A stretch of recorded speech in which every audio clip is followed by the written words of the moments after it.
KPBS On Demand is supported by UC San Diego's Art Power, presenting cellist Joshua Roman, performing from his album Immunity, alongside music by J.S. Bach and more. Sunday, June 22nd at UC San Diego's Epstein Family Amphitheater. Reserve your tickets at artpower.ucsd.edu.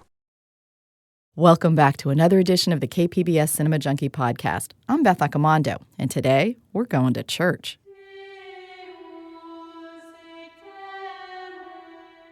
I have to confess, I'm not a religious person, but there's one thing I hold sacred: movies. You can laugh and think I'm silly, but cinemas are my church. And if you think films are just trivial, think again. Governments seek to silence filmmakers and ban films, so somebody thinks they can be important. And yes, I know there are plenty of bad movies out there, and insignificant ones as well. But at their best, movies are works of art. I've experienced enlightenment at the cinema and even moments of transcendence. Movies have taught me about compassion and tolerance, and through film, I've found a community of fellow believers. Those are the trappings of many religions. For those who do see cinema as church, there's no more devout congregation than those who consider themselves part of the TCM family. Once a year, these cinema zealots make a pilgrimage to their mecca, the TCM Film Festival in Hollywood. The 2016 Film Festival took place April 28th through May 1st. I thought it would be the perfect place to talk about film with people who love it the most, at a place that elevates watching a movie to something akin to a religious experience.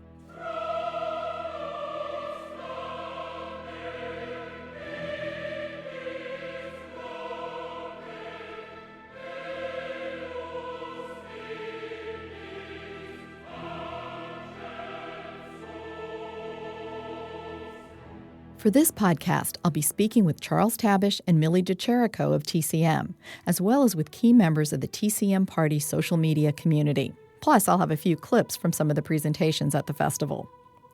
I want to start with a highlight from the festival, a film, or more accurately, an event, that delivered the kind of transcendent cinematic experience that I hope everyone can have at least once.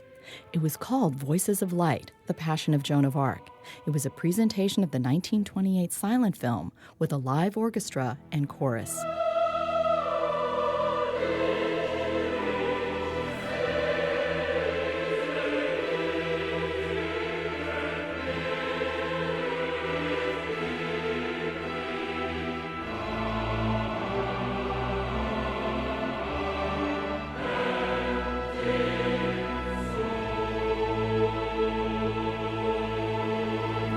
While waiting in line for this film about a teenage warrior who claimed she'd spoken to God, I met a fellow cinephile, Joel Williams. So we are here at the Turner Classic Movie Film Festival, where it seems movie viewing is at its high point. So what I want to find out from you is, what is the movie-going experience like for you? What is a cinema like a church for you? What is this experience like?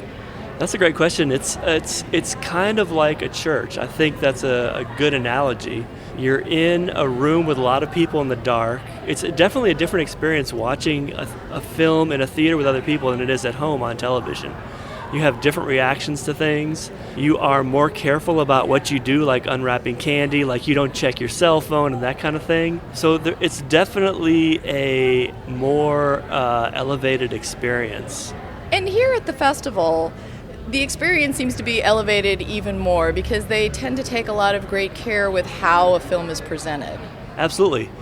They are very good with presenting films in their correct aspect ratio, and they try to get films on 35 millimeter.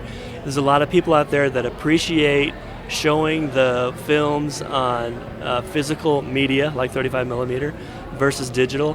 And the people that come to this event come to it in part because they know that the organizers of the event take the care to do these things correctly. You mentioned that you tweet a lot, and the Twitter community is very active for TCM. Can you tell me about what that's like, and do you partake in things like the live tweeting? Oh yeah, there's a group of us on Twitter that will tweet along while we're watching a film at home on TCM. We'll tweet using the hashtag TCM Party, and we can comment about the film, what we like about it, what we don't like about it, comment about classic film in general. It's a community of people that have grown together over time, and we actually look forward to meeting each other here at the festival, those who can come. every year, and we've all made a lot of friends online doing this. Do you feel that TCM does something special for this event that tends to bring a particular kind of crowd out for the films? I think in general, what they do is they're really good with taking care of their people that love these films. They're really good at bringing talent in to do interviews before the films and doing special events like Club TCM. They have a wide variety of choices for people in every time slot. I think other film festivals, you might have to just see films that you're not familiar with or films that you wouldn't normally want to see and you're forced into seeing it anyway. For me, TCM really cares about their fan base, so they really take care of us here. Talk a little bit about the experience in terms of how many films do you try to cram in? Are you running back and forth between theaters? Is it a packed schedule? Do you have leisure time? What's it like coming to the festival? Yeah, so there's a couple theories people come here with. One is the one that I subscribe to, which is get your money's worth, which means go to as many films as you possibly can. I generally avoid the Club TCM events. I generally avoid the extra events, although I did get my Ileana Douglas book signed today at her book signing. The other theory is go to 3 films a day or 2 films a day and go to the Club TCM events and kind of take it easier. That's what my wife does. So we come down here, we have 2 different schedules. I'm running between different theaters and she's like, I'll be at the house or the apartment if you need me, give me a call. And so far, we're not at the end of the festival yet. We're about at the halfway point. Have there been any really memorable experiences for you so far this year? I would say not yet. I'm getting ready to walk into The Passion of Joan of Arc, which is, for me, the must-see event of the festival. For me, when they announced that, I knew no matter what else was playing against it, I would go to this film to experience it. They're going to have a live orchestra here and a chorus, along with showing the silent film, so this is going to be something very special, I think. In the past, TCM Film Festival has brought a live orchestra to play for a silent film. What does that add to the experience for the filmgoer? I think it adds a lot. For example, I think 2 years ago they ended the festival with the General with a live orchestra at the Chinese Theater. And I think that having a live orchestra adds something real to the experience of watching the film in the theater with other people, versus just having a soundtrack played along with the silent film.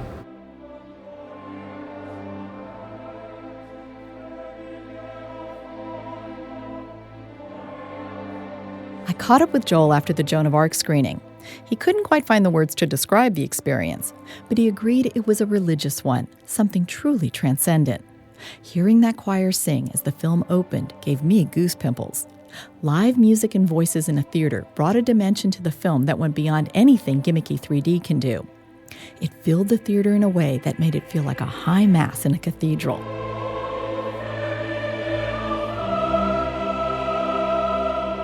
Not every screening was quite this rewarding, but TCM makes an effort to bring in people who can offer enlightenment on what we're about to see.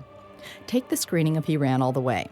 It's John Garfield's last film and directed by John Barry and written by Dalton Trumbo. All 3 were deeply affected by the blacklist. Before the film, Todd McCarthy interviewed the director's son, Dennis Barry. I think just one other quick question. I'm anxious to see the film, but is there anything you'd like to say about any of these other key people who worked on He Ran All the Way, Dalton Trumbo, Hugo Butler, Guy Endor, James Wong Howe? Because it's a very distinguished and really, except for James Wong Howe, all people very severely affected by the blacklist. Well, let's say that James Wong Howe, first of all, is an extraordinary DP, and through what they did with the noir genre a little bit before He Ran All the Way was more German expressionism readapted and revisited to American Hollywood noir kind of vision of film. But James Wong Howe took it a step further and made it that same extraordinarily raw, realistic, but at the same time with extraordinary beauty. And you'll see in the film there's a scene where he puts water on the street, and it's only lit by the reflection of water on the street, so that you have this extraordinary raw impression. And it's one of the first times it was done. And at the same time, you could say that Dalton Trumbull, who was the wonderful screenwriter, wrote He Ran All the Way. There's a few changes that Hugo Butler did, and John Garfield, with Bob Roberts, created this production company, and John Garfield produced the film, and he was looking for a way to talk more about where he came from and portray characters that are desperate, doomed, they're vagabonds who have no chance of getting out at the beginning of the film. And it's very, in that sense, very noir. And we could say that all those people were under the American threat of the Red Scare, under what was the McCarthy era, where anybody who had a progressive point of view, you didn't have to be a communist, you were in danger of being blacklisted. So that, in a sense, there's a sense of urgency, a little bit of a sense of paranoid threat and claustrophobia in the film that comes from all those people working on the film, because they were all, except James Wong Ho afterwards, blacklisted. Francis Ford Coppola was on hand to talk with TCM's Ben Mankiewicz about the conversation. Coppola is best known for the Godfather films and Apocalypse Now, but this smaller, more personal film reveals his masterful storytelling. What interested you about this story, about the conversation? Well, the truth is, number one, I had seen a film called Blow Up. And I just thought Blow Up was a beautiful film. Thank you for Michelangelo. So when I saw Blow Up, I was just so impressed. And, when you're young, I think it's okay to sort of follow in the direction or imitate someone you admire, because you really can't imitate them. You're going to try to imitate them, but you're going to end up with what you can do. So I set out to do a film, and I had been having a conversation with a director you may know of named Irvin Kershner, who had done the second Star Wars film. He was an older guy and very, very nice to us younger fledgling directors, and I was talking to him about how interesting it was that there was technology now, microphones you could put across a city block and aim at the mouth of a person and actually get that person's conversation. And wouldn't it be interesting if there was a mystery story in which some parts of it were left out and you had to piece together what was really going on? And what is so meaningful to a younger filmmaker is that he was encouraging. He said, "Yeah, that's a good idea. You should try to do that." And so I, with the vision of wanting to do something like Michelangelo's Blow Up, and with the fact that Irvin Kershner had encouraged me for my surveillance idea, I began to try to write it, and didn't exactly know what I was doing. But when you write, very often you don't know. You just set off on telling the story as best you can, and that's what I did, and I wrote the script. Mankiewicz asked Coppola about the costuming choices for Gene Hackman's character, Harry Caul. You put him, or you and whoever worked on the costumes, you put him, I think in every scene, he is wearing a very particular trench coat. I've never seen any trench coat like it. It is certainly, given the character, not stylish. But it is, I think, clearly, deliberately revealing about who this man is. Well, I've talked on my occasions of talking to younger filmmakers about how you make so many decisions a day. I mean, basically, should she have long hair or short long? Should she wear slacks or dress? Should it be like a sports car or a van or a sports car? You just make these decisions 100 a day. But when I'm stuck and I don't know the answer, I always, in my mind, have what the theme of the movie is in a word or two. In the case of the conversation, the theme was privacy. So when they asked me, what kind of coat do you want him to wear, they showed me a half dozen detectives. He was sort of like a detective, I guess, a surveillance guy. The closest you could say would be like a detective. And I wasn't really sure. Should I put him in like a real, Humphrey Bogart trench coat? And they showed me a few, and one was a plastic sort of raincoat, trench coat that was transparent. And I thought, if this is about privacy, it's interesting to have him in a transparent raincoat, and that's how that choice got made. And it is. I'd like to say one last thing about the conversation. Oh, yeah. The conversation is an interesting story. Folks, have many of you heard of the phrase called sound designer? Yes. All right, I'm going to tell you where that comes from. So when we were about to do the conversation, a colleague of mine, someone who's a wonderful talent and was one of George Lucas's USC buddies, named Walter Murch, who was a wizard in sound. And I had this idea to have Walter Murch actually be the editor. He was pretty much known as a sound editor in those days, but be the editor of the conversation, and indeed he did that. But we were having trouble with the union because he wasn't in the union, and he absolutely, we said, well, he's going to do the sound, and they said, no, he cannot have the title editor. He can't be sound editor or any kind of editor. So I went to Walter and said, Walter, well, you can do it, and you should do it, but you can't be editor. He said, well, call me sound designer. And that's where that phrase came from. And Walter did edit the movie and did that extraordinary job in both the editing of the film and the fantastic sound design that supports it all is the work of Walter Murch. Seeing the conversation more than 4 decades after its original release made me appreciate it all over again and realize how little innovation we've had in the realm of sound. When I saw it, I thought the floodgates would be open to all sorts of clever sound design for film. But sadly, sound is still an underused and underappreciated craft.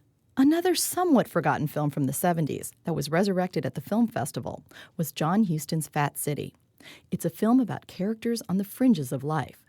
Eddie Muller moderated a discussion with the film's star, Stacy Keach, who did a spot-on imitation of director John Huston.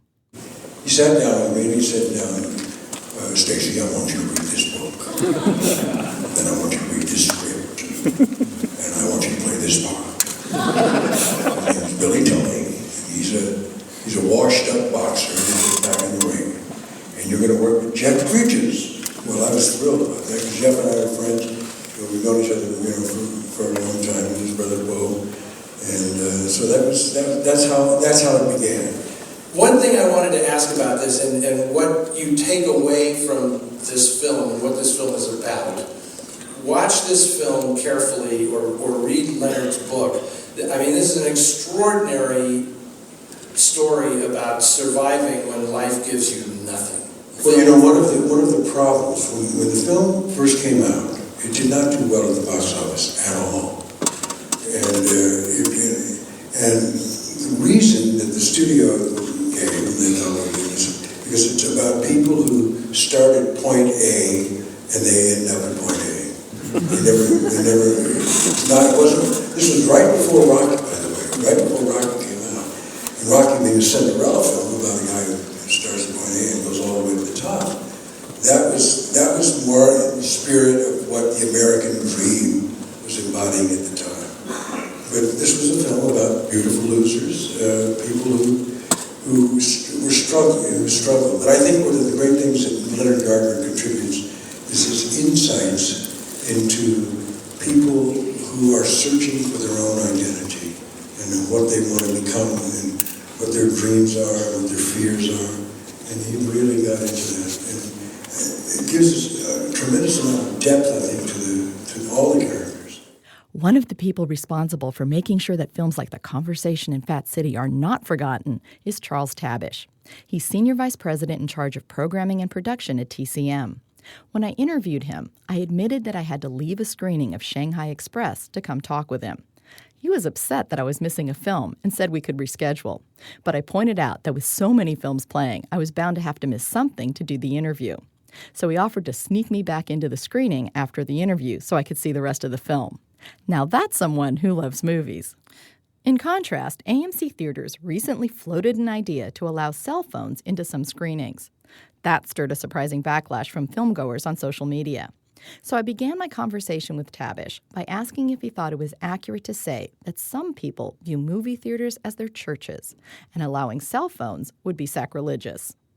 Oh, well, without question. I think if you come to the TCM Classic Film Festival, that's where you'll see those people, or at least I think of the TCM attendees, all of them would describe it that way. You know, I certainly understand and respect AMC feeling that they need to change with the times have changed, but but not everybody wants to go in that direction, and certainly our audience doesn't, and I don't. And as you know, at our festival, we're pretty adamant about, and we make an announcement before every single screening: turn off your cell phones, because our people want to watch the big screen and see that uninterrupted in the way it was meant to be seen. For your fans, I would say that this is kind of a mecca for them. I hope so, and I think so. I think it is. It's a special time. It's a special weekend. It's a time that people can really immerse themselves in the world of classic film and be around other classic film fans and enjoy them and share them. And I think that that's wonderful. So I agree. I think it is a great time. And over the 7 years we've been doing this now, I think there are people that look forward to it all year, which is great. And in particular this year, one of your sidebars or themes does have to do with religious films. It certainly does. Well, our broader themes, moving pictures or film that emotionally move you, and religion doesn't fit into a lot of broader categories, but that's one that it does fit into. And so it's been an opportunity to show some religious films, which are an important part of film history. And since films have been made, religious films have been popular.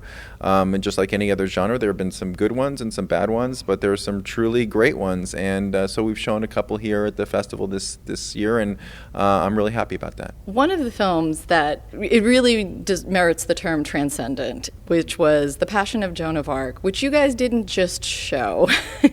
You brought some extras for it. So explain what happened at the screening and what went into putting this together, because it was phenomenal. It was produced by a couple of people on our staff, Scott McGee and Genevieve McGillicuddy and Anthony McAllister, who deserve the credit for putting it all together. About maybe a couple of two years ago, perhaps, Mark Sumner, who is a professor up in Northern California, and he is also a conductor, and he's conducted a performance of Visions of Light, which is Richard Einhorn's score to Passion of Joan of Arc. And I've seen the DVD of the film, and I've listened to the score, and I've always considered it one of the most beautiful film scores for any silent film that I'd ever heard. So when Mark suggested it, I thought it was a great idea. It takes a little time to put these things together, and it didn't fit last year, but this year it was a perfect fit. So we decided to give it a try, and we take the Egyptian theater, which is a wonderful theater to do a silent film with a live orchestra. We've got an orchestra and a chorus, and the chorus adds just a dimension that is really amazing. And I think you used the word transcendent, and I think I would agree. I think it was a really special experience to be there live for that. It was wonderful, and my hope is the people that went there feel that way, because I did, and I heard from a couple people that did as well, and I thought it was pretty special. It really was like a church in there. Well, yes, I'm glad to hear that. Thank you, Beth. That's great to hear. The other thing that makes this festival very special is you guys take a lot of care in terms of how a film is presented, in terms of the print quality, restored prints, 35 millimeter prints. Tell me a little bit about what you do to search out some of these films and get these films that are at the peak quality. Well, we certainly try, and we don't always succeed, because sometimes there are films we really want to play, and the only thing that's available is a print that's not in great shape, and we have to decide, is it worth playing the print that might not be so great, or not even playing the film at all? And there are times where we have to make that call. But we always try to get the best thing available. There are always situations that are touch and go. This year, there's a film called One Potato, Two Potato that I really love. I really wanted to play. We couldn't find a print. The distributor, Rialto Films, ended up finding a print in England that was in terrible shape. They shipped it over here so that our partners at Photochem could take a look at it and rejuvenate it, and Photochem did an amazing job, and it ended up looking beautiful. And we had the director of the film there, who was marveling at it, because he has not seen a print look that good since it was released in the early 60s. There is no doubt that the home life of the child Ellen was close to the ideal. By every standard, the home provided by Julie and Frank Richards was more than suitable. You might say it was superior. By every standard, except one. The world we live in, the standard of our society. I'm speaking, of course, of prejudice, of the color line. Principles in a biracial marriage, particularly black and white, become in a sense pariahs, belonging neither to the white community or the Negro community. We can protest such bigotry. We can fight it. We cannot ignore it. It must be taken into consideration in determining this child's future. How will the background of a Negro home affect this child's chances of happiness in an adult world? That is not to say these difficulties cannot be met and overcome. But are we justified in taking that chance? Particularly when she has an alternative, a white father capable of her support and anxious for her custody. We make every effort to make things look as good as we can. We work with the best technical team, Boston Light and Sound, who they know their stuff better than anybody. And I think Genevieve, who puts the entire festival together, has made a lot of smart decisions, and among the smartest was hiring Boston Light and Sound to do the technical side of things for us. And you guys have in the past struck prints that were specifically for the festival. Well, this year as well. I mean, in fact, this afternoon we've got Children of a Lesser God coming with Marley Matlin. No DCP exists, no good material existed. Paramount had the underlying material, so we worked with them to create a print. And every year there are films like that, where this year with Warner Brothers we made a new print of Tea and Sympathy, again working with Photochem. That's part of the process. Sometimes there's a film we really want to play. The materials exist, but the actual playable print doesn't exist, so we're able to work with the material to help fund the creation of a print, or like I said, work with Photochem to get it done. And at a number of these screenings, there are people representing other organizations that are striving to do film preservation. You have the Film Noir Foundation, there was someone from a group saving 3D films, the Vitaphone. Yeah. Are those partnerships or organizations you look to work with? Absolutely. It's great for us, and hopefully it works for them. I mean, we're all on the same team. We all want to preserve film history. We all want to showcase different aspects of film history. And so we are eager to partner with groups like that, and hopefully they get some value in working with us. A lot of them are more specific than we are. For you mentioned the 3D. They're focused on 3D, or Vitaphone, and Ron Hutchison is focused on Vitaphone, the Film Noir Foundation, obviously Film Noir. We're more broad than that. We like all of them to be part of this and part of the TCM family. And for us, it helps us program this festival, and we really appreciate that.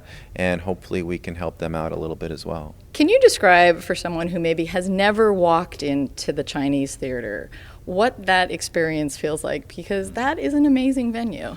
Well, it's amazing, it's historical, it's beautiful, and I think you walk in and you feel like you're in a movie palace, and you feel like you're experiencing movie history, and you're walking past the handprints and the footprints that all the great stars have created over the years. That's one of the great things, is the people that come here from all over the country, and somewhere between 80 and 90% of our pass holders are not from the LA area.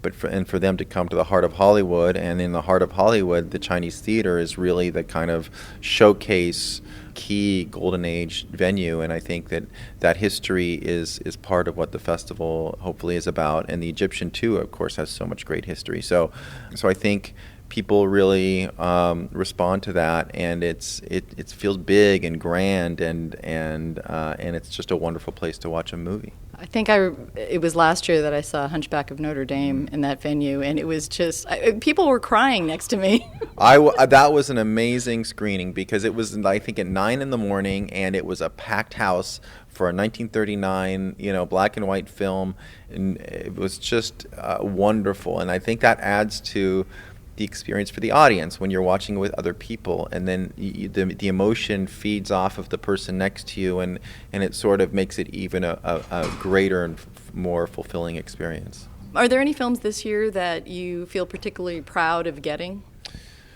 Well, I mean, The Passion of Joan of Arc was sort of the one that I was most excited about. I mentioned One Potato, Two Potato. Brian's Song I was excited about, because it was a made-for-television movie, but a great film, and I was really happy to be able to show it. This year you guys are also launching the Backlot, which is kind of a fan club sort of thing. Talk about why you wanted to do that and what kind of things that's offering to people who are TCM fans. Well, so I should say I'm not sort of on the front lines of that project. So, we have an element of kind of hardcore fans of classic movies and of TCM, of wanting to know more, be part of kind of a little bit of part of the process, and I think that it's just kind of another way for TCM fans to get together and participate, and hopefully get some also bonus things and discounts and other special perks to be part of it.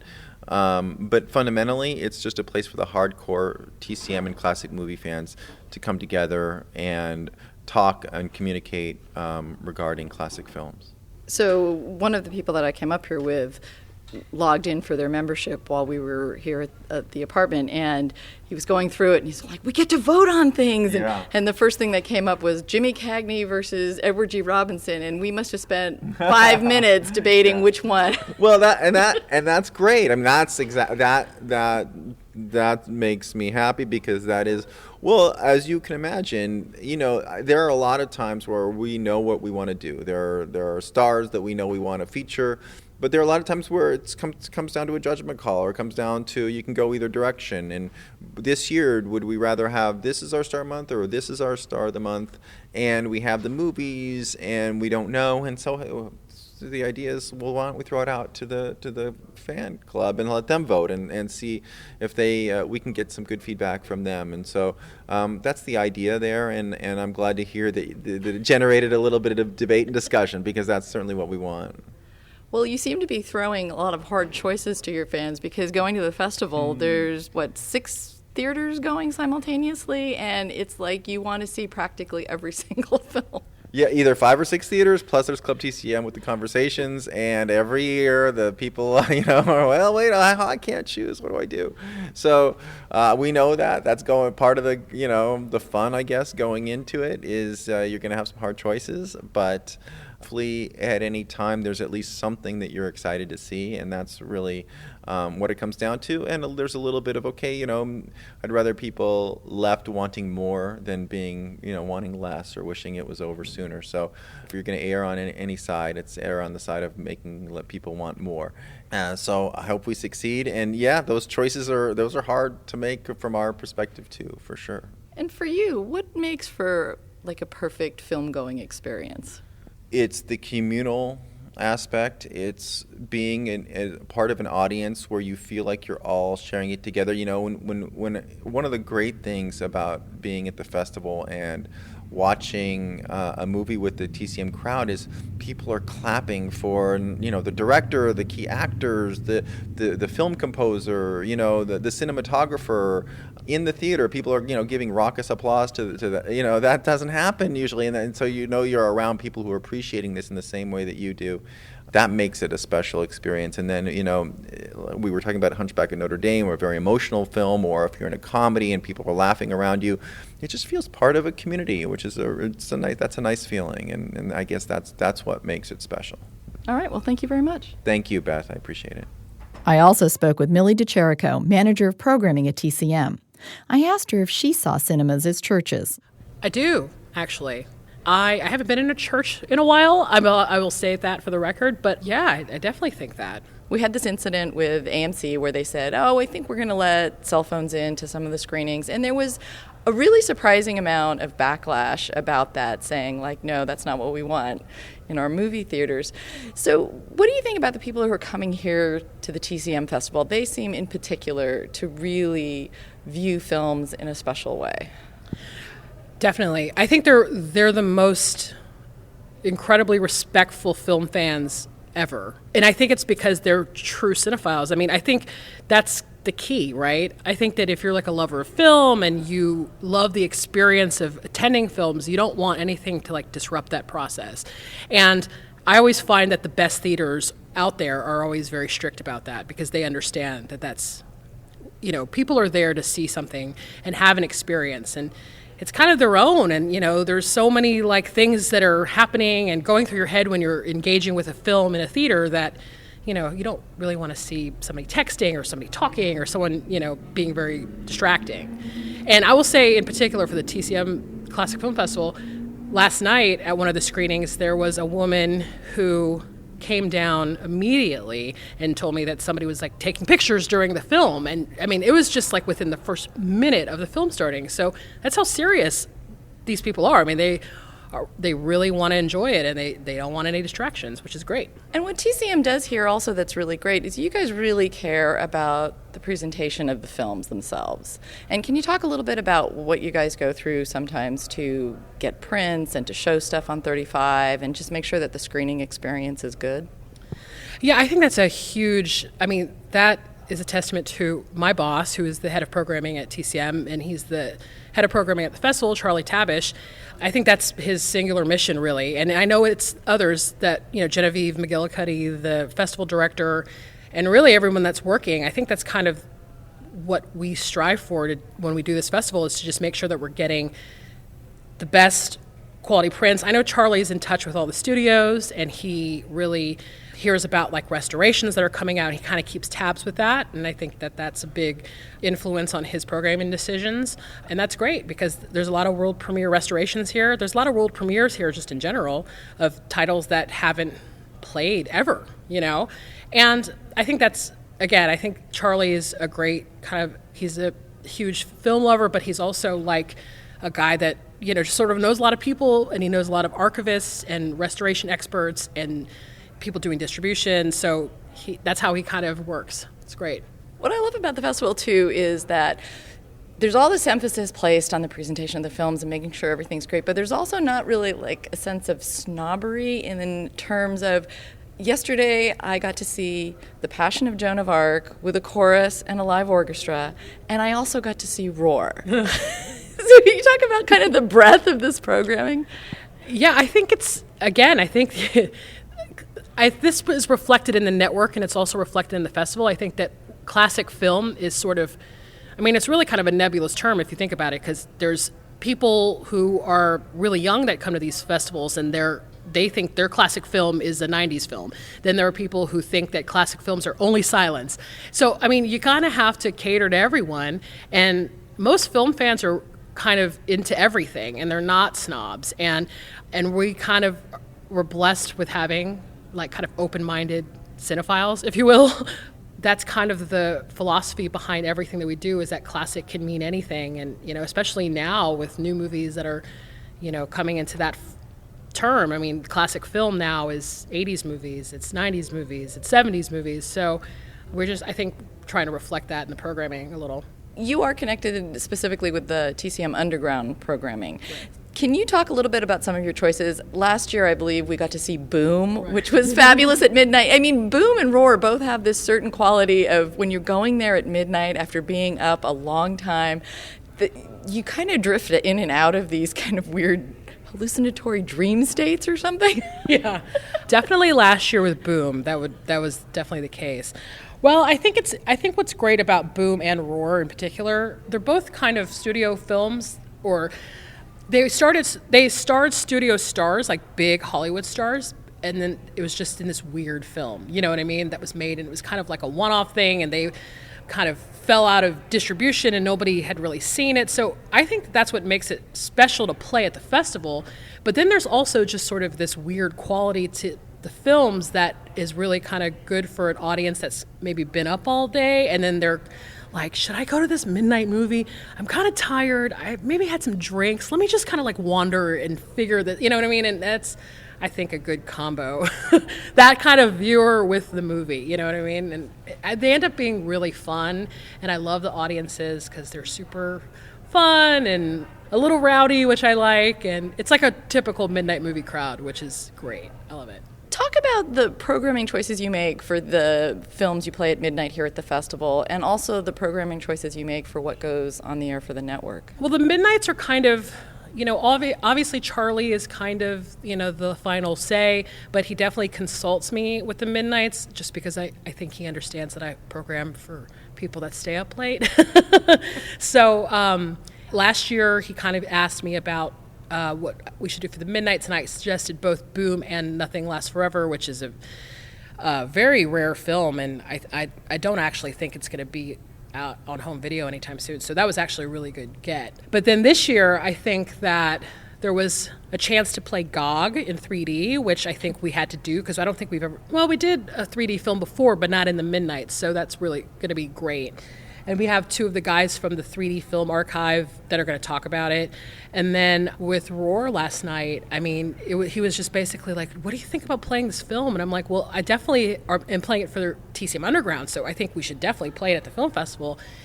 And, of course, there was a back and forth about whether or not, people would have violent reactions to what they were seeing, which is always a conversation that we have about the Midnights, but I think it worked out. I think people really got a kick out of it. So, and what are you looking for the films that you're programming on air? Or what defines underground for you? Right. Again, that's another kind of nebulous term. It's kind of, to me, I think the term underground kind of alludes to something specific, but I do think of it as a very broad-based sort of franchise for us, because there are films in the franchise that are truly underground films, like films that have never been on home video and have been bootlegged for ever and ever and ever and ever. And like we've played movies like The World's Greatest Sinner and, some really rare, like we played the Decline of Western Civilization documentaries before they were on DVD. So it was kind of like, yeah, those are underground films that are kind of being passed around and they don't have wide release, or they never had wide release. But then there's also things like Boom, which are like studio pictures that are kind of flops and, like they're kind of shelved, but are technically like available. And then there's, kind of the stuff in between, just like really quirky comedies, really obviously like genre pictures like horror, science fiction, action. So to me, it's just kind of like whatever is interesting, whatever is either like something that the cult, quote unquote, audience would appreciate, or maybe something they don't know about, or maybe something they want to reconsider. It's just kind of like, it's a catch-all for just weird things. And it's kind of the way I look at it. Do you also feel it's kind of like a place for, I don't know, like lost children, like films that you want to kind of just give a little leg up to, saying like, hey, maybe you haven't heard of this? Well, totally. And the weirdest part is that I think there are movies that, well, there are definitely movies that have started in underground technically, but have moved to like the prime time slots, which I gotta admit, I kind of pat myself on the back a little bit. Like we're doing American International Pictures Festival this year, and there's a lot of titles that played in like old Roger Corman movies and some blaxploitation films that are going to be playing at like 8 p.m., which I'm like, great, I love that.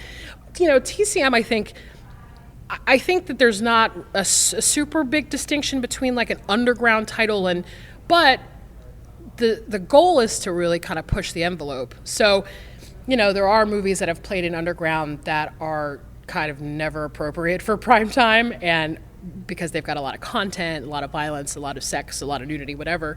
So, yeah, I do think that there are some movies out there that are just kind of like too weird and are definitely lost children, quote unquote, because either they just haven't like become part of that cult, even the cult lexicon, like they're just kind of right there waiting to be kind of rediscovered. Maybe that's not an 8 o'clock movie, maybe that's a 2 o'clock in the morning movie, and then you just have to have it wash over people in the middle of the night, as opposed to, which I like. I mean, I like knowing that there's a weird movie out there that probably would never get played ever if it wasn't for underground. So, well, I think you go in with a completely different mindset when you're going in at midnight to see something. Yeah, totally. So I grew up in the era of like Night Flight and those kind of like Goulardi, Elvira, like things. I was obsessed with things that come on in the middle of the night when I was growing up. So I was always like on the weekends staying up with my friends watching whatever was on TV at like midnight or 2 a.m. And that is like, those are like these movie memories that I've always had with me. And so there's something about that time slot. I think it's because of like just maybe the state that you're in, whether it's you're tired or maybe you've had some drinks or maybe there's some drugs involved, but like it's just a different world. And I like that. I like that world a lot. So when Underground kind of became an idea and it got kind of put on the network, I mean, that was kind of, and it still is, the kind of mission of it is to just have it on in the middle of the night, hoping, people will kind of come into it and go, what is this? And then they just kind of have the experience of just being awake and watching. So just as I did when I was growing up, so. And do you think that having the TCM brand connected to that underground term helps people to maybe be a little more adventurous and say, like, I'm going to give it a try, as opposed to, if it pops up at the midnight movie circuit at, a theater or something like that? Well, right. And this is something that I talked to Charlie about a lot, because he and I are totally in agreement about this. I never want to, make any of those movies. I'm not trying to make these movies into, check out the big, dumb, weird movie. Because at the end of the day, I think that I would rather come at it from I'm not saying it's a serious place, but it's sort of even if it's a bad film, quote unquote, even if it's people think it is the biggest pile of garbage that it was ever put on screen. I mean, somebody made that movie. There's some kind of context to it, and you can kind of have a discussion about it, even if it's ridiculous. So in that way, I feel like it's really, I don't really have that impulse to destroy it, to make fun of it, to be this is a pile of garbage and let's just make fun of it. I mean, that's a part of enjoying a film, but I don't think that should be the presentation of the film. I think that you should be here's a film. I'm going to tell you right now, it's uncomfortable, it's weird, it's strange, it's, probably bad, but we would like to try to just be, we're not trying to make fun of it on the onset. And we'll let people decide for themselves if it's good or if it's bad, if it should be made fun of, so. Well, I think the midnight notion, or that underground notion, there's got to be some element of affection for it. It can be bad, it can be awful, it can be all sorts of things, but there's some place in that film where you find you love it for some bizarre reason. But I mean, that always seems to qualify midnight movies, because I've seen there are some that are just, you try to explain them to people who maybe are not midnight crowds, and they're going really, you want to watch that? But there's always seems to be this level of affection.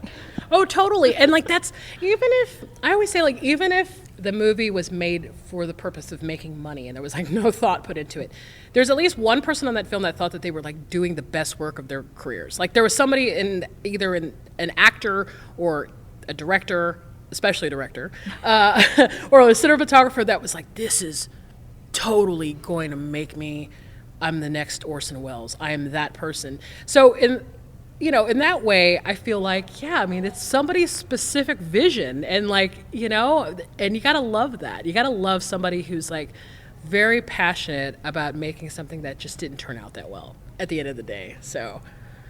Well, in midnight films, and especially some of the stuff that you run, always seems, there seems to be something either passionate or extreme about it, whereas to me the most offensive thing in a film is kind of mediocrity, blandness. Yes, I totally agree. Or people who are maybe trying really hard to make it weird. I don't know. I mean, I don't want to really, there are sometimes, especially with new films, where you can just kind of tell they're sort of purposely trying to make it bad, and you're going, why just do the best you can, and if you're a terrible writer or something, it'll come through, trust me. We don't have to make it weird. But yeah, I also there's a lot of cult film out there that's kind of boring, and it's and maybe there's some kind of great actor or great soundtrack or something like that, but yeah, sometimes they're just kind of boring films. I mean, not all of them, but they're just kind of hard to watch, and those are probably not my favorite ones, but yeah, I would rather have something be bad and then be boring.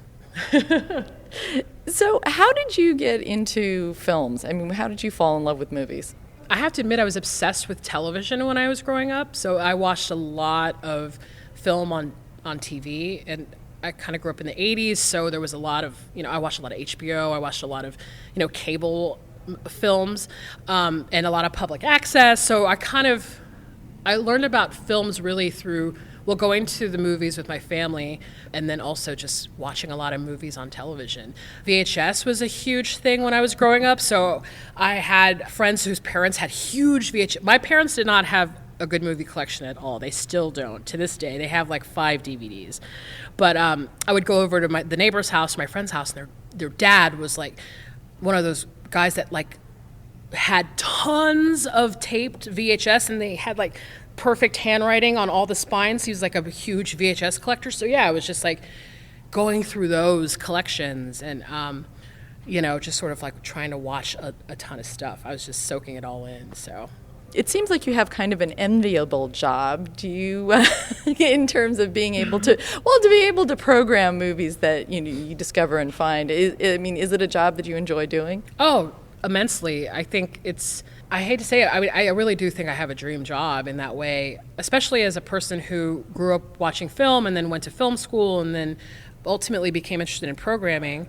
It's the best job in the world, and especially at TCM, which I always tell people, when you're programming typically for television, you really are kind of dictated by advertising and your different shares and all this terminology about audiences and stuff. I mean, at TCM, that's not really a metric we follow. We're a non-commercial network, so we really have the chance to be creative.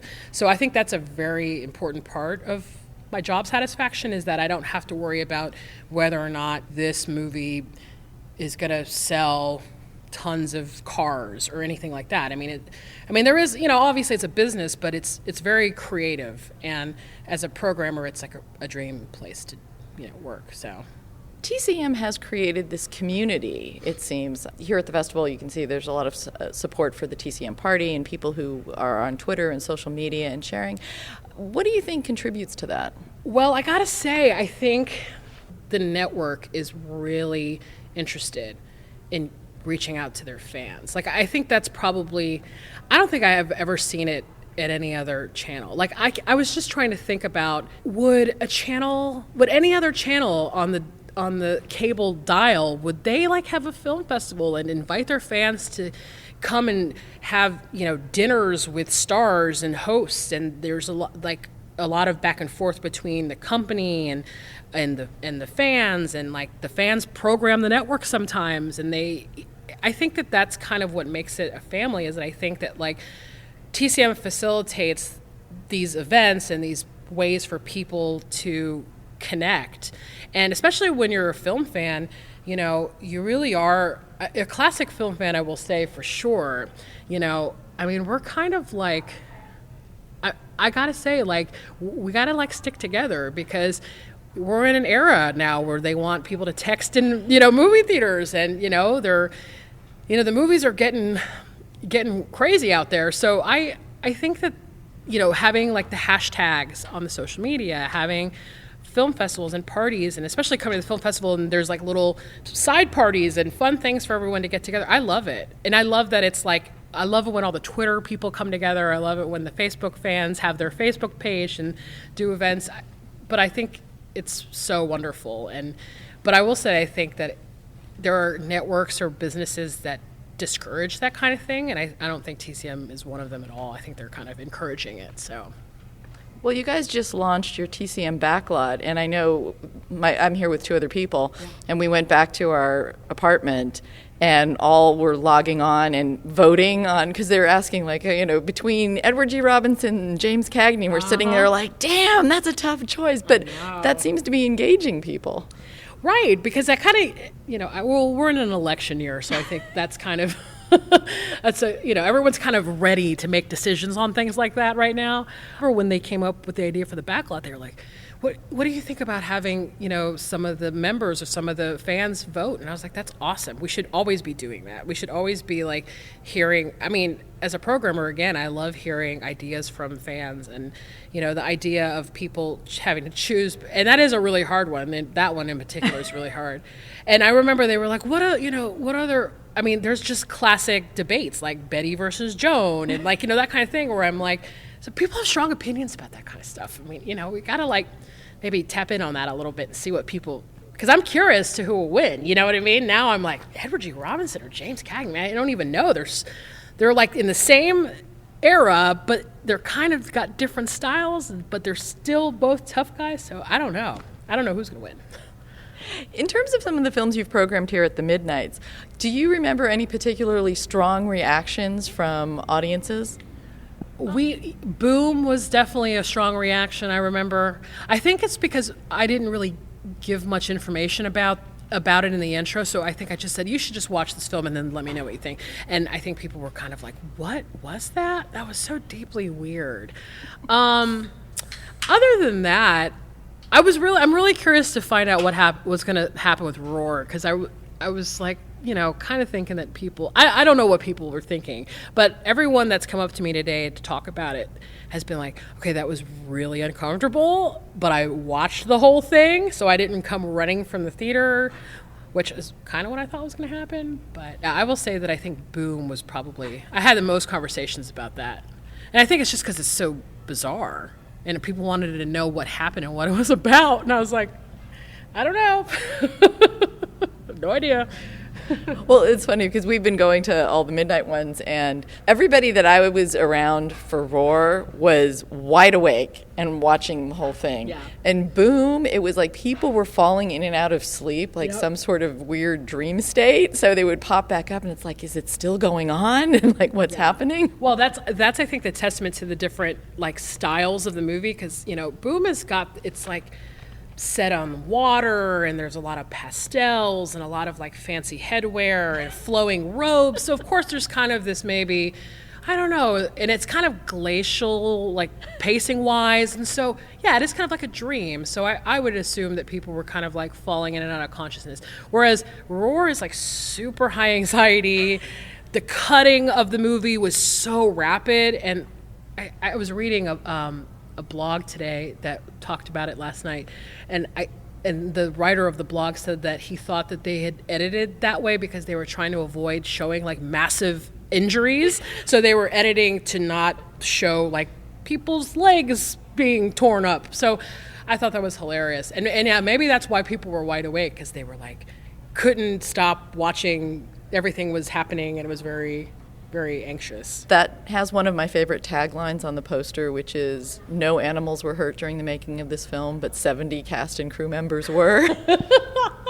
And I kept thinking, that can't be like a precise number. There's got to be more, because 70 seems a really round number, and there's a lot going on in that movie. So maybe they're fudging that number a little bit. The only reason I would give them that number is because I don't think they had enough money to have a whole lot of people working on it.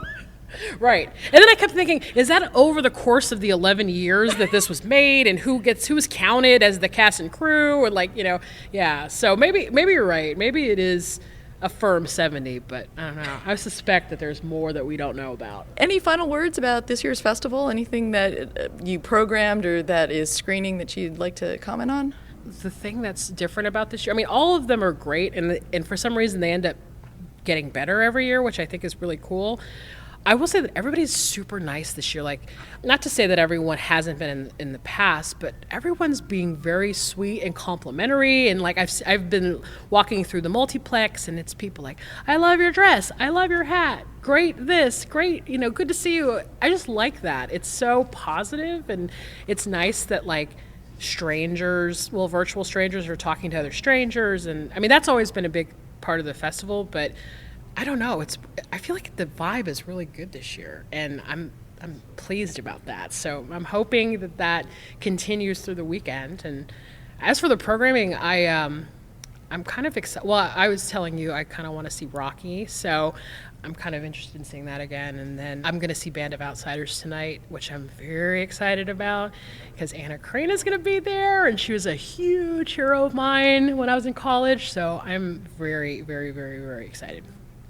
Well, you mentioned virtual strangers, but this notion, is it interesting for you to meet people that you may have engaged in social media and then suddenly getting to actually meet them face to face?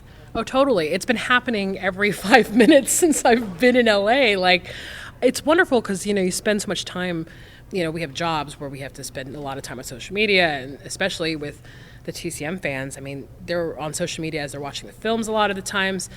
So it's kind of great to just like meet up with everyone, and everyone feels like a friend before I even catch eyes with them. And when they finally say, "Oh, hey, we're Twitter buddies," that I hug them. I'm just like, "Oh, we have been hashtagging each other for like 2 years now," and it's great, and I immediately feel a connection to them, and I don't think it's weird. I love it, and I'm like basically encouraging everybody to introduce themselves to everybody because I think it's really sweet. But yeah, I love that part of it. It's just meeting up with the Twitter followers is awesome. So. All right, so we started this conversation about cinema as church. Do you feel that these TCM fans are kind of these devout people and that your festival is some kind of mecca for them? I think that's how they think of it. Yeah, I think it's a religious experience. I mean, being in Hollywood where it all happened and having the celebrities come in and talk about the movies and having great prints of things and, respect to the films and everything. And I think people are very much in a they're in a religious fervor when they're here, and I love it, and I am too. I think it's great, and I'm so happy to be here. So, all right, thank you very much. Oh, you're welcome. Thank you, Beth. One person stirring this religious fervor at the festival was Paula Guthett, the founder of the Twitter handle TCM Party. She doesn't work for TCM, but she hosts live tweeting events that bring TCM fans together in a virtual living room. She also runs a movie theater in Detroit, so I thought she'd be a good person to ask if cinemas are places of worship. Yes, I believe that it is. I think that a theater, watching a film with other like-minded individuals can definitely induce the same kind of transformative experiences as attending church. The most recent example, the most vivid example to me right now is our screenings of Purple Rain, where people got together and sort of worshiped Prince. It was a little bit like attending a service for him. It was definitely for the living to get together and celebrate his life, much like it would have been a memorial service in the church. And tell me, you also run a theater too. So tell me about your theater. My theater is Cinema Detroit. We're the only first-run 7-day-a-week theater in Greater Downtown. And we run like a wide variety of films from mainstream to the truly independent. We also do fun events like showing a bunch of Nick Cage movies. It's a Nick Cage Film Fest, Nicholas Uncaged. But one thing that I've noticed with certain of our documentaries, as well as something like Purple Rain, is like when we showed Amy, same idea, giving people closure, getting together in the dark with other like-minded individuals, and it helps you feel better. Similar to like funeral rites are for the living to work through their grief. I think it can also, in the best sense, provide a community, much like a church, where it's spiritual but not religious. You can sort of be transformed by the emotions that are brought forward by watching the movie, or you can sort of escape and feel better for a couple of hours. It's interesting because my Sunday morning screening at TCM FF was MASH, and whoever introduced the person who introduced the screening, he said he came out and he was like, "All right, so why aren't you guys in church?" And everyone laughed, and then a few of us yelled, "We are in church. This is our church. This is where we found our community." We're talking about the TCM Film Festival, which is, it would seem that if anybody looks at cinema as church, then the TCM Film Festival has to be some kind of mecca. Yeah, it's the tent revival of classic film, I guess you could say. And then, like I said, I am a Catholic, and I know that a lot of people, especially older generations, prayer was like their way to feel better. And I know from doing TCM Party for almost 5 years now, really, that, the classic films are the cinematic comfort food. It's comforting to go and watch your favorite classic film, just flip on TCM. Many times people have said the channel got them through unemployment, illness, all of these things. And that, to me, is sort of like a sustaining force like you might find in a religion. And let me ask you, what led you to start TCM Party, and what kind of a community has that built? The hashtag was coined by someone else, and I was the one that started the Twitter account and started scheduling the parties and started promoting them actively. and then doing like 2 or 3 a week to build it. I just was overjoyed to find other people that knew who like Joan Blondell and Warren William were. I thought it would be a way to help us find each other. And it turned out that was true. And now it's just kind of like a community about all sorts of classic movie goings on. And what kind of turnout do you get for these live tweeting events? It just depends on the movie. Like for Wizard of Oz or Casablanca or something like that, it's not unusual for us to trend nationally. And in a week, it's not unusual to get 13 million potential views of that tag. So there's a lot of people that are paying attention. And talk about going to the TCM Film Festival. What does it mean to kind of make that annual trek there? It's like a pilgrimage. If we're going to stick with the religious theme, Mecca is not an displaced term for this.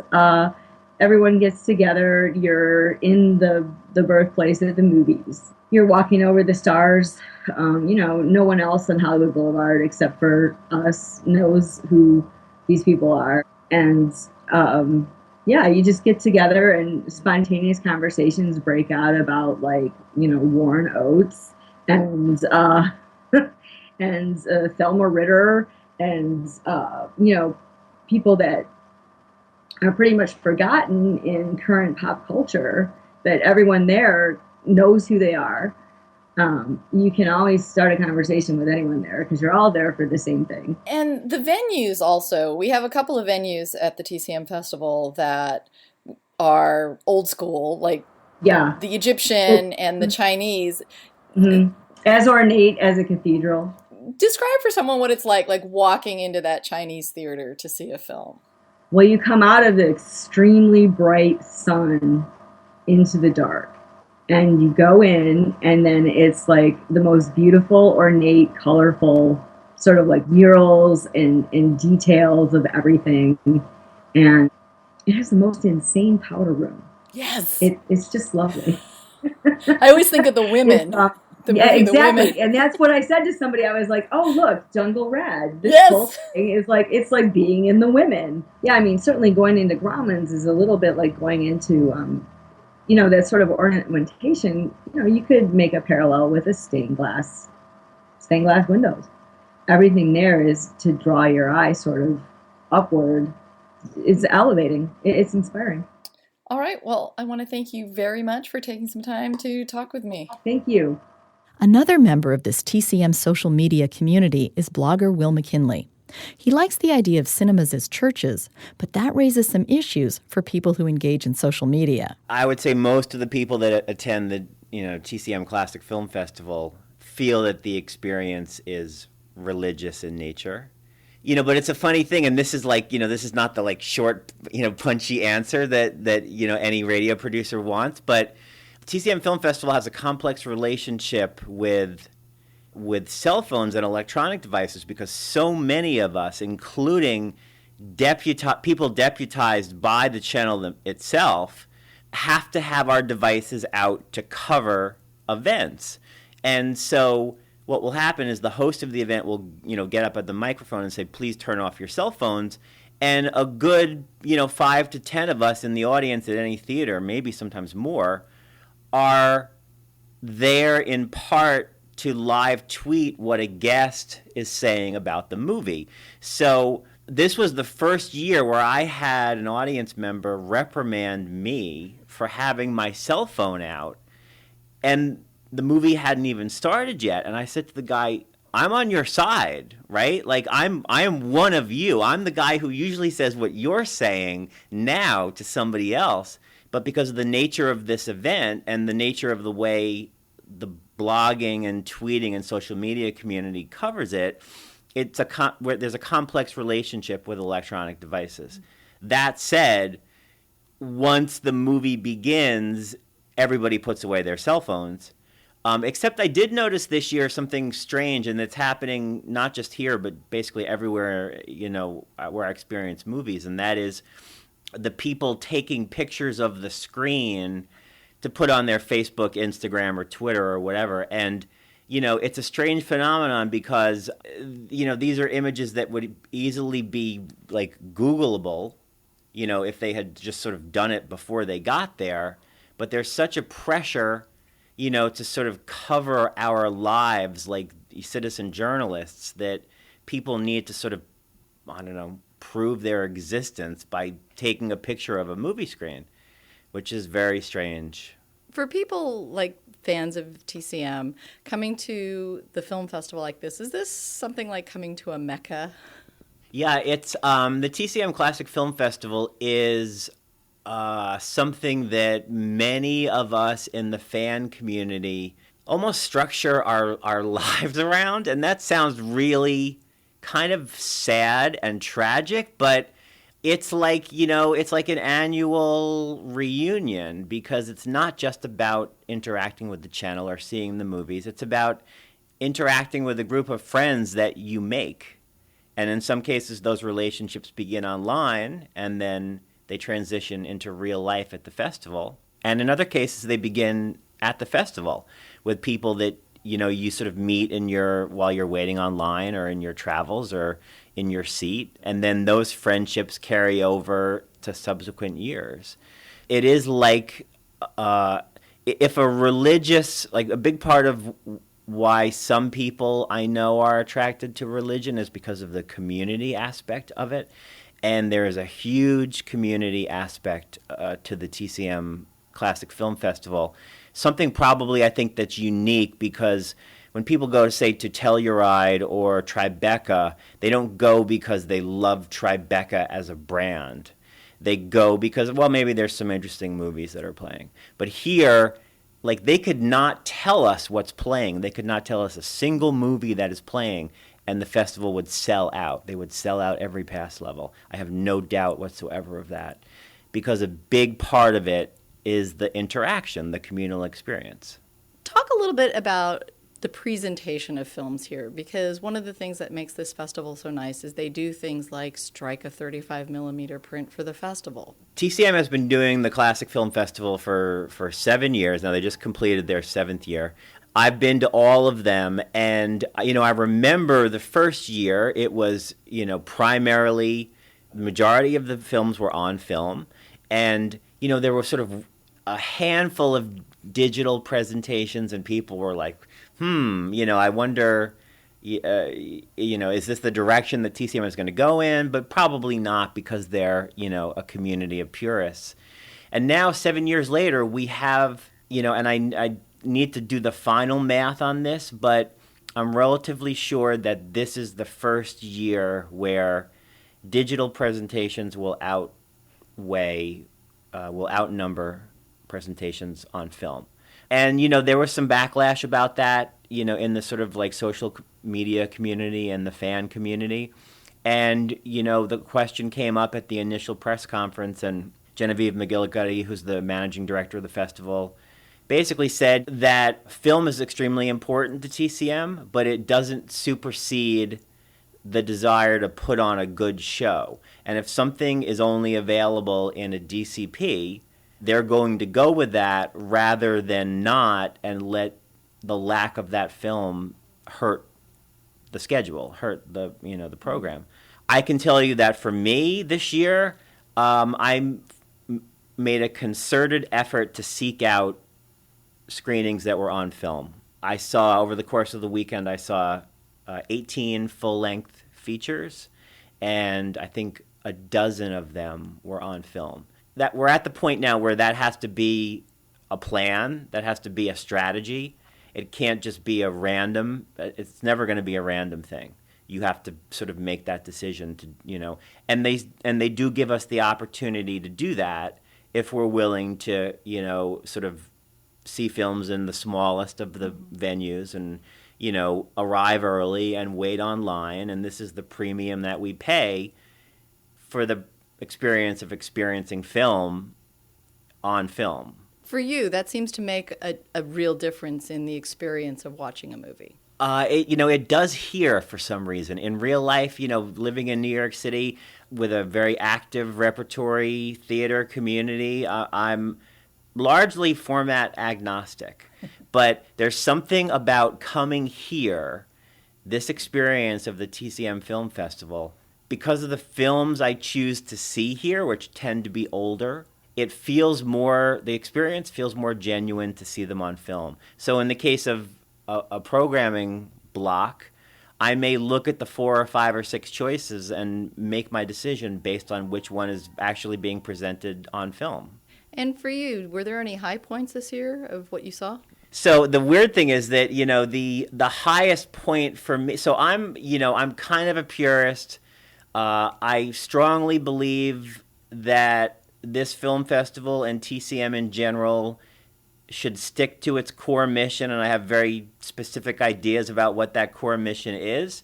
And it basically has to do with, movies from the studio era, which, a lot of people think ends around roughly 1960, although you'll find a million different definitions of classic.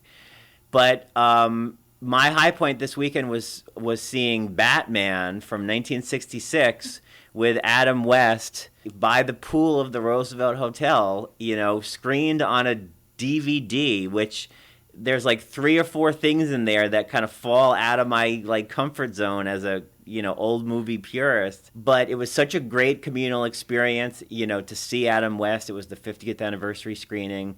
Everybody at the pool, there was hundreds of people there cheering, screaming. They loved it. Kids, old people who watched the show in the original run. Just a great communal shared experience. And and one of the great things generally about this festival, besides the opportunity to see obscure films, which is a big part of what I chose to do this weekend, I'm going to go home and my friends are going to say, oh, did you see, Talia Shire? Did you see Rita Moreno? Did you see Angela Lansbury? Did you see Elliot Gould? And the answer is no to all of those. I saw none of those people because I chose to sit in the smallest auditorium and see obscure older films that I had never seen before, because that's what I enjoy doing at this. It's the discovery part of it, and part of those discoveries also were a presentation on the very earliest sound shorts, where they screened 2 short subjects that have not been seen since 1929 for the first time, newly restored. A presentation by the film archivist Serge Bromberg of lost short subjects and films that are in the process of restoration. So that for me is a big part of why I come to this, those sort of discoveries and those oddities and those strange things and those rare things. And that's more attractive to me than, say, seeing Rocky, which I can see pretty easily anywhere else. The Vitaphone films were especially interesting because it really felt like this little slice of time that you got back, like a window into a period that we don't have anything quite like that anymore. Well, it is a window. I mean, it's, everybody thinks, if you think about, when did movies start talking, for the sliver of society that actually has that on their mind, most people think, movies started talking in 1929 with that, movie, The Jazz Singer, roughly. If you think about it, that's what you think. But in the short subjects, they really started, a good 3+ years before that. The Vitaphone shorts were released roughly between 1926 and 1930. As the presenter, Ron Hutchinson from the Vitaphone Project, said, they were, shooting 2, 3, 4 of these a week. They made, hundreds of them. They do exist as a time capsule, not just as a technological time capsule, but in a lot of cases they capture contemporary acts of the late 1920s, vaudeville comics and, jazz bands and these, odd comedy duos. And there's no other way to see these people. Not even close, because they in most cases didn't get cast in movies. Some of them survived into the television era and sort of revived their 20s and 30s acts, but this is a very, very unique time capsule, and it's great news that so many of these shorts, more than 130, have been restored by the Vitaphone Project, and many of those are available on DVD from Warner Archive. For you, how would you describe what would be kind of the optimum viewing experience for a film?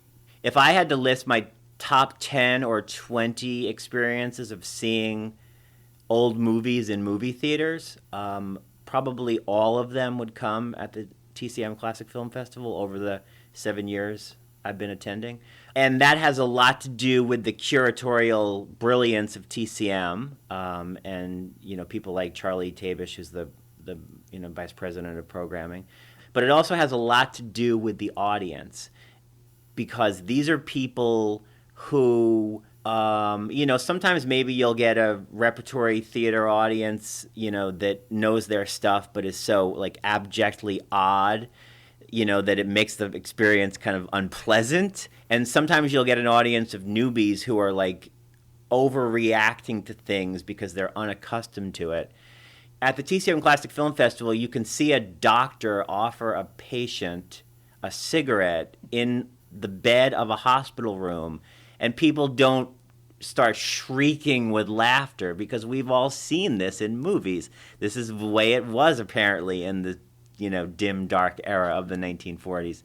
But it's an audience that knows their stuff and that appreciates it, is interested in sharing it, and the experiences of these screenings are shared. I closed the festival this year with a screening of Network with Faye Dunaway in attendance, and it was a packed crowd, and people were not only cheering appearances of actors and characters, but they were cheering sentences and line deliveries. And these are our people. It's like the one weekend of the year where all the weirdos from all across the country and the world sort of gather and revel in their weirdness and share it with each other. And it's like a reunion, It's like it's probably the one weekend out of the year where all of us feel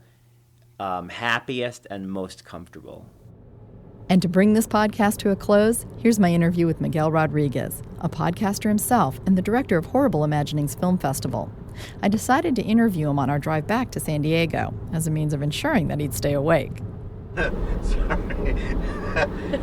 We should keep that in the podcast. Miguel's going to kill us all. We're hoping to reach it back to San Diego. No. It's just about midnight on Sunday. The Turner Classic Movies Film Festival just ended a few hours back.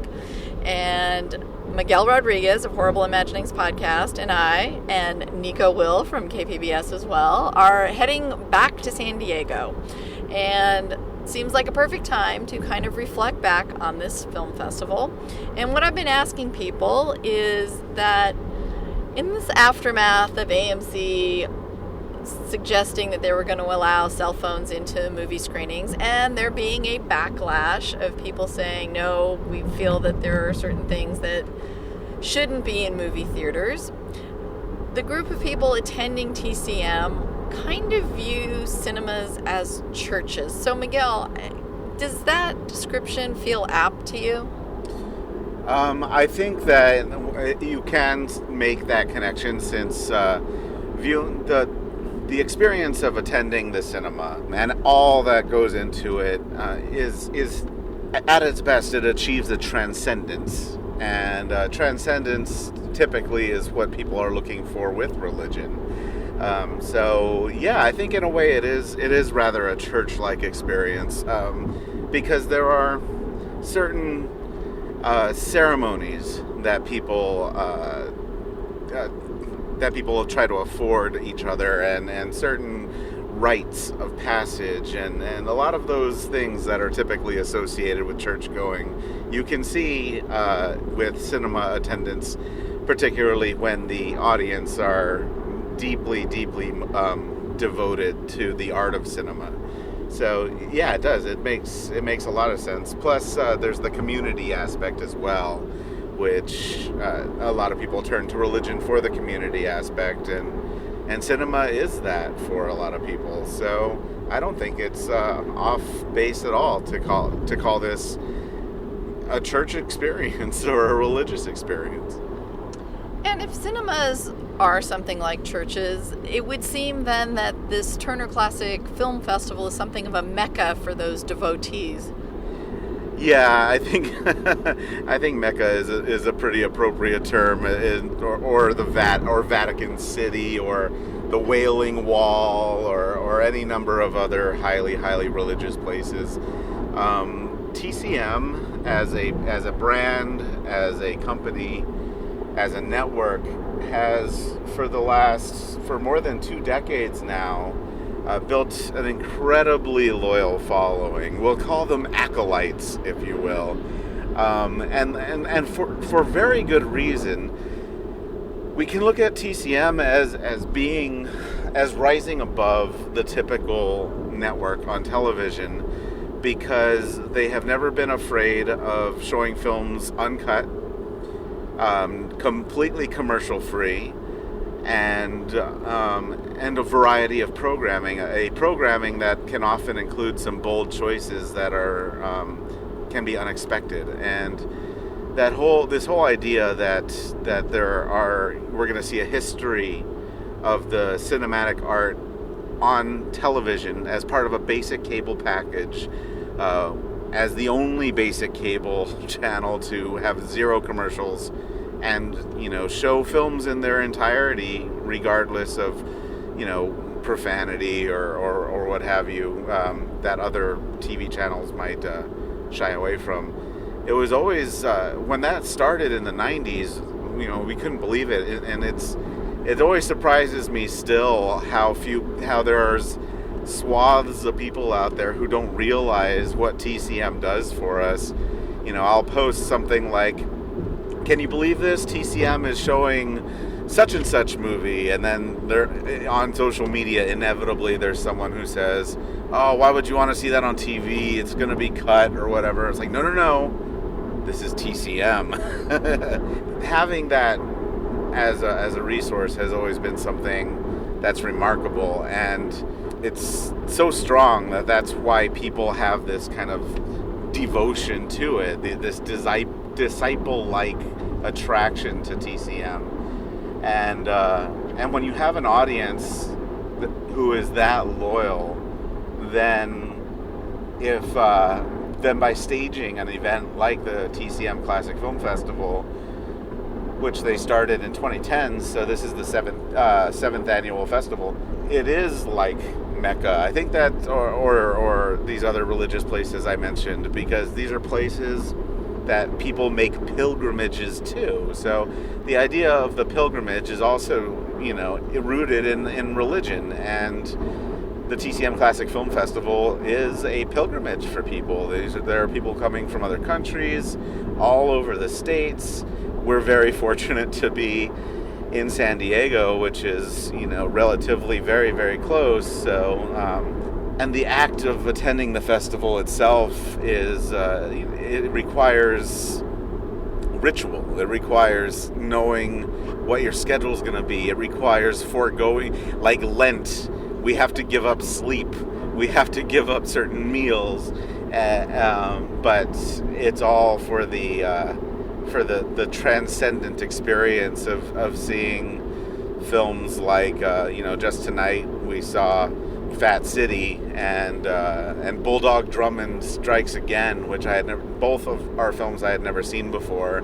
Both were just incredible cinematic experiences, both so completely different from one another that that it just underscores why I personally love a film festival like the TCM Classic Film Festival, because what we're looking, you get this survey of films and the type of films, the tone of film, it's all over the place. You could see something very intense in one block and then immediately go to screwball comedy or romance or horror or mystery, and it could be anything as long as there is some validation by the programmers, either because it fits their overall theme or what have you, for being on the program. So you get the cream of the crop. Well, we go to lots of film festivals, but with the TCM Classic Film Festival, you know that you are getting something special. Also, what's special are some of the venues. There is the Chinese Theater, which is a landmark in Hollywood. It seats, I think, over 900 people. Going into a place like that is very much kind of like going into a temple of worship and experiencing something sacred. And I want you to talk a little bit about last year seeing The Hunchback of Notre Dame there. Yeah, we've seen a bunch of films at what is now the TCL Chinese Theater. Seeing a film there it does go beyond entertainment to something more special. And Hunchback of Notre Dame last year as I'm glad you brought that up, because that's a powerful film. We're talking about the one with Charles Laughton and Maureen O'Hara. It's a brilliant film. And it's a powerfully emotional film. I would venture to say it would fit in nicely with this year's theme, which was moving pictures, a pun being they're films that move you. Anyway, I am going to guess you mean that my experience with Bill? Yes. Okay. Well, just the fact, first of all, one of the things that TCM does too is they're very careful about the presentation of the films. Yes. So they tend to be restored prints, 35 millimeter prints struck specifically for the festival, and it was seeing this glorious black and white film on a huge screen instead of a small TV screen or on a DVD or anything like that. And the actual experience of watching it combined with the content of the film just was amazing. I mean, one thing you can say for the TCL Chinese as opposed to the Egyptian, which is, a wonderful theater in its own right, but it's the size of the screen, and also the projection capabilities at the Chinese seem to be a little bit a cut above. And it does look very, very crisp and immersive. It's an immersive experience seeing a film there. You forget that there are borders to the frame because the film becomes the world. Yeah, we saw Hard Day's Night, the Beatles film there too, a couple years ago, and it was similar. But with Hunchback, the Hunchback film is just a particularly powerful one, and one memory of that that is a little bit embarrassing to relate is we were seeing it with our friend Bill Romero, who joined us on my podcast wrap-up of the festival last year. I guess I might have a bit of a reputation for being kind of a tough, not very sentimental. I represent a reputation for not being very sentimental, I suppose, because Bill confessed to me after the film was over. He was sitting right next to me, and it's one of the touching scenes with the Hunchback Quasimodo talking to Maureen O'Hara as Esmeralda. And Bill was trying to hide the fact that, the waterworks were turned on and tears are rolling down his cheeks. And he said, I'm sitting next to Miguel, the horror guy. I better not let him see me crying. And as he's thinking this, he turns to look at me, and the tears are rolling down my face. And he's like, the same thing's over there. And then we both have that kind of bonding moment. Where, that's one loud part of the street. And we both have that bonding moment where, you're both experiencing this heightened emotion simultaneously for the same reason. And that's a bonding experience. And, I think the location and being there and being with that audience, it's all of those elements combined to make that an even more enriched experience. And did you have any high points at this year's festival? For me, the high point was probably the Vitaphone presentation. And the reason I'm going to go with that is... one of the reasons I love classic film is... hold on a second, this is a very tiny tunnel here. It's freaking me out. And we don't want to crash during the podcast. We're in the carpool lane, and on the 5 when you're still in LA, it gets really narrow. It's like we're making the trench run on the Death Star. Stay on target. Stay on target. Use the Force, Luke. So what were we talking about? The Vitaphone. Oh, the Vitaphone. Okay. Yeah, so one of the reasons I love classic film is it's like a time machine. I know that seems rather obvious, but you're watching... When I watch a classic film and I'm watching these actors talk to one another and strut on the stage, and they're so young, and they're so full of life, and they're so powerful, and it's just amazing to think that this is a time that is long past. And especially some of the studio era classic films from the 20s, 30s, 40s, and 50s, where those they're depicting a time that is familiar but kind of legendary in American history, whether it's a Great Depression film or a World War II era film. You get to see how society changes a little bit, and how people act toward one another changes a little bit if you watch some of these older movies over a period of time. So this peek into the past is so fascinating for me. And what we got this year with the Vitaphone presentation was a look at some short film. Well, I don't even want to call them films, but some shorts. Essentially, they were filmed vaudeville acts, and it was the dawn of the talkie. So this is the earliest examples of sound in films, some experimental use of sound. Before 1929 and the Jazz Singer, you had these short things. I think the earliest one was 1926 or 1925 even. So a lot earlier than I thought. And you get the presentation talking about how it was done, showing pictures of the original projectors with the sound part built in, with the discs that you would place and have to sync up to match sound to what the image, and all of these things are really fascinating to me. But then when we get to see these shorts, and I know a couple of them haven't been seen for 80 years, which is something else that kind of blows my mind. What they are literally vaudeville acts. What we saw were vaudeville acts, and the idea here was your typical cinema could not afford some of the. It was basically vaudeville for poor people, I think. So they couldn't afford getting a live vaudeville act.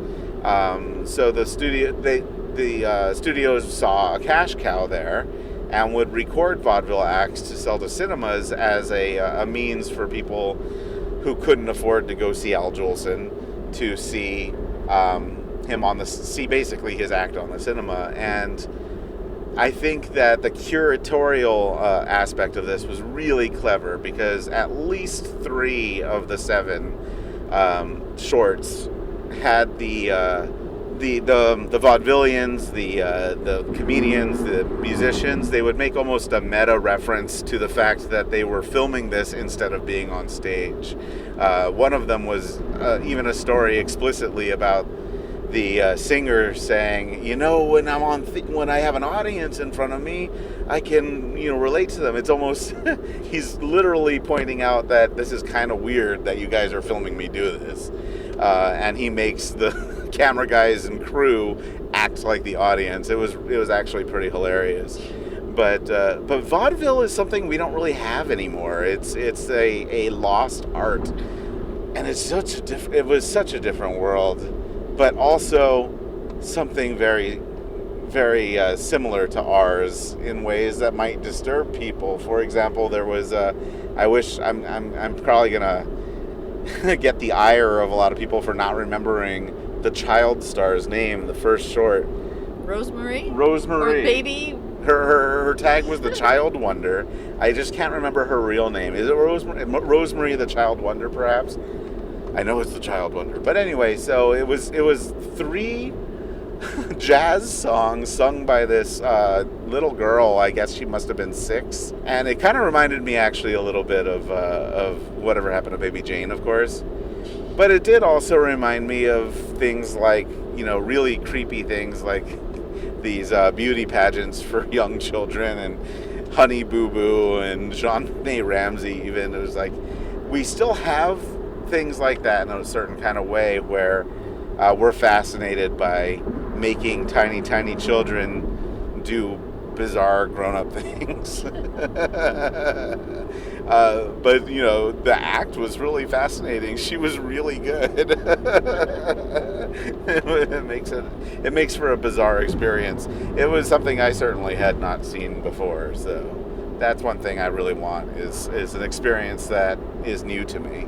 If we look at cinema as church and TCM as this mecca, it seems to be a very encompassing church when you consider that you have something like the Passion of Joan of Arc with a choir, a live choir and orchestra, as well as the 3D restoration of Gog. You're exactly right. That's what I mean when I say one thing that's beautiful about the TCM Classic Film Festival is it's not a narrow definition of classic film, which a lot of people have. If I go to any schmo on the street, and even if I go to some classic film fans, and I say, what is classic film? It's going to be something very narrow. It's black and white, it's old, I've never heard of it, it's boring, or whatever else you're going to get from people who don't know classic film very much. What TCM does that I think is very smart and astute is they define classic film a little more broadly. They really are looking at the art of cinema and how that art has influenced our culture, as well as how our culture has influenced art, and how much of ourselves we see in the films. And that can look a lot of different ways, and that's why you can have something like The Passion of Joan of Arc, which is an unbelievably brilliant masterpiece, and you can have Gog in 3D, which is far, far from a masterpiece. But it has its place in cinema history. Yeah, I talk about this a lot, actually, with when I used to do a film series called Delirio, which was all international films, but it was international films that were kind of like Gog. They were the Z grade kind of throwaway B movies, but they were popular in the countries in which they were made. And one thing I wanted to point out was there's this idea of high class and low brow, or highbrow and lowbrow cinema. And one thing that TCM understands is that both sides of that spectrum are important. Both sides of that spectrum tell us something about ourselves. And my analogy that I always come back to from that is if I'm going to travel to Paris, say, there are different ways I can experience that amazing city. There's the highbrow, which would be, say, visiting the Louvre or the Arc de Triomphe or something. And then there's what could be the lowbrow analog, which would be going to some pub and buying some of the locals a round of drinks and getting to know them on that level and singing and dancing and things like that. And so I view The Passion of Joan of Arc as the Louvre and Gog as getting drunk with the locals. And both of those are totally valid ways to get to know other human beings through art. This year, TCM has also launched something for fans called Backlot, which we all got a membership in, and you actually logged in to see what you could get, and found that there were actually ways that you could influence programming choices. Yeah, I mean, I think I feel like I'm just going to be a cult fanatic here, because I love TCM so much, and this kind of stuff just makes me love them more, where a classic film channel could so easily pigeonhole themselves as being kind of old fuddy-duddy fogies, and TCM is really good at taking social media and new media and 21st century environments like that and using those outlets to bring classic film to a whole new group of people. I think that's why you have young audiences coming to the TCM Classic Film Festival. LA Weekly just did an article about that exact thing, where there's a surprising number of young people who go to this and a surprising number of young people who go to TCM. I attribute that to very good programming, but I also attribute that to the fact that they have a really strong social media presence. And what I mean by strong, I don't mean that, they tweet, "Hey guys, we're going to show this at 3 p.m. They engage on a personal level with all of the fans every day, and take that. They know that TCM insane people like us are quite knowledgeable, because this is our obsession. And so they take our feedback pretty seriously, and they've done that a variety of ways. One way they did that recently is they had the fan programming, which I must say I'm very happy to have been a part of, where I was invited to program a film for them 2 years ago around Thanksgiving. I showed Thing from Another World and got interviewed by Ben Mankiewicz on TCM, which was really exciting for me. And so I view this TCM backlot thing as kind of a natural progression from what they did with that. They're opening this venue up to people. Now, it's in typical fan club fashion. It is a subscription-based thing where people kind of buy their way in. It does cost a little bit of money, but I have to give them credit for taking their offering the membership to press so we could check it out and tell everybody that it's worth it. And based on some of the things I saw, and I only spent a few minutes on it this weekend. There are exclusive videos and content that I found really. I don't even know if TCM would want me to tell exactly what there is, but let's just say it involves Dr. Zayas in one of those, and so you got me. You got me right away with that. So yeah, you get access to exclusive content, exclusive videos, trips and stuff like that. But yeah, what's really most fascinating is the opportunity to vote on programming for the actual network. So, I think one of the voting that was up right now, I forget the date, but they were saying, should we dedicate a block of programming to Cagney or to E.G. Robinson? And man, that's a tough choice. It's a tough choice, but how cool to be able to have a say in something like that for the what's actually going to be aired. So I think that's kind of exciting. You feel a little bit part of the family that way, and that's always been kind of the fan club thing, right? That you're part of something, whether it's a Mouseketeer or Little Orphan Annie Club or whatever, and so they promise that this is going to be the best fan club ever. All right, any final thoughts on the festival or on the experience of cinema as a religious experience?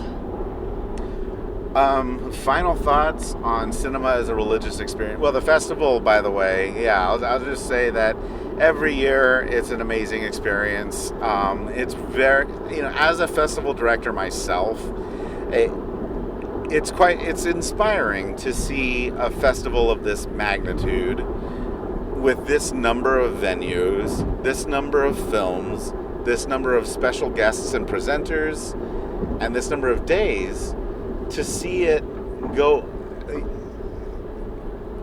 happen in a relatively organized and chaos-free manner. It has its moments of chaos for sure, but my God, what a complicated event this is, and they really do a great job, and most of it is spent admiring this art of cinema that means so much to all of us.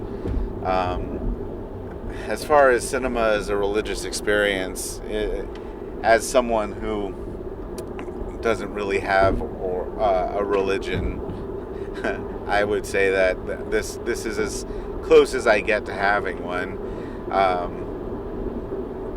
But it's interesting because it's a religion where you have a lot of people in one place, particularly at an event like the TCM Classic Film Festival, and not everybody agrees on everything, and that's encouraged. There are films that play at the same time as other films, and you could see Network, and I could see Bulldog Drummond Strikes Again, and people can make their own choices, and so it's a little bit better than religion in that way. I'm a little bit loopy from the experience of the weekend, but all I can say is I've got a bit of post-festival depression already, and I just can't wait for next year. All right, well, I will let you get back to the task of driving us all safely home. So far, we're alive. Thank you so much for allowing me to talk. And keeping you awake.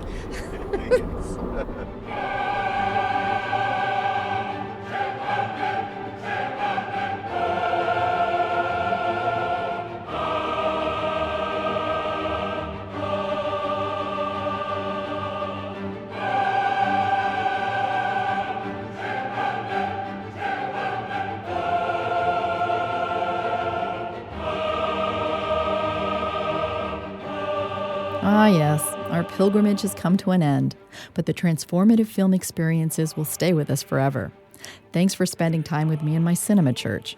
I leave you with more of the music and the choir from Voices of Light.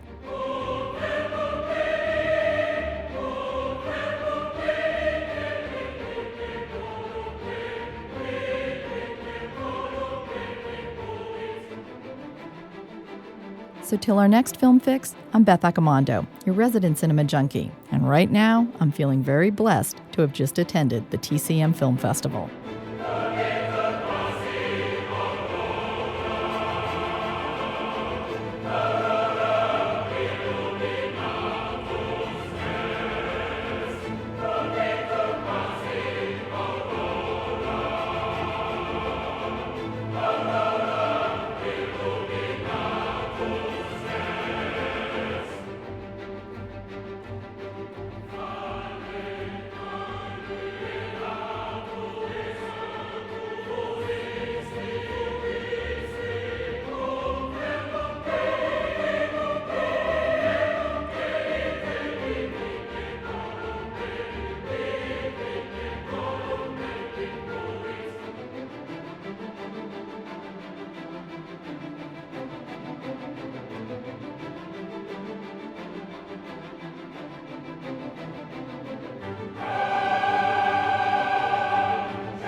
KPBS On Demand is supported by UC San Diego's Art Power, presenting cellist Joshua Roman, performing from his album Immunity, alongside music by J.S. Bach and more. Sunday, June 22nd at UC San Diego's Epstein Family Amphitheater. Reserve your tickets at artpower.ucsd.edu.